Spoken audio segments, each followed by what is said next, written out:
Hey St. James, Mr. Fulmer here again, and today we're going to talk about some of the changes we've made for Nurse Connie. Nurse Connie had to pack up her bags and she got to move to a whole different location in the building.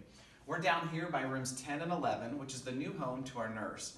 The reason why we chose this new location is that it's isolated from the rest of the building. There's not classes around, students don't come in and out of this area, and so if somebody's sick, it keeps them in a separate part of the building away from everybody else. Now, there are a couple benefits too to this space. First of all, right over here is we have 2 bathrooms. These are going to be designed to be a fever bathroom for kids who have a fever, and just a bathroom for anyone else who's at the nurse who might need that. So again, keeping kids isolated and separated.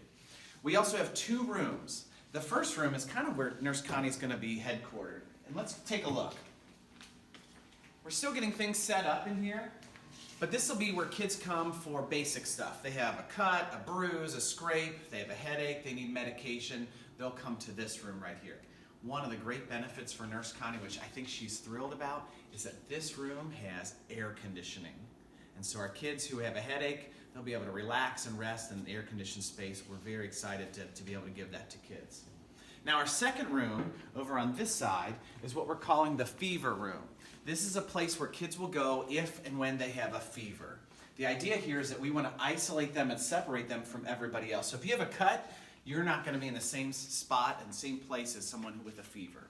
As you can see, we're still getting set up, but the room is divided so that there's separate bays for each kid and they're separated from one another, which is kind of nice. Again, keeping kids isolated and separated from each other is the key here. Then, the other benefit of having kids isolated in the back of this building is that when you need to be picked up by a parent, the parent doesn't have to come into the school building. The parent will be able to pick up from the back of the building. They'll be able to go up to the doorway here. Nurse Connie will release the kid right to the parent, and we don't have that, again, cross-contamination happening throughout the building.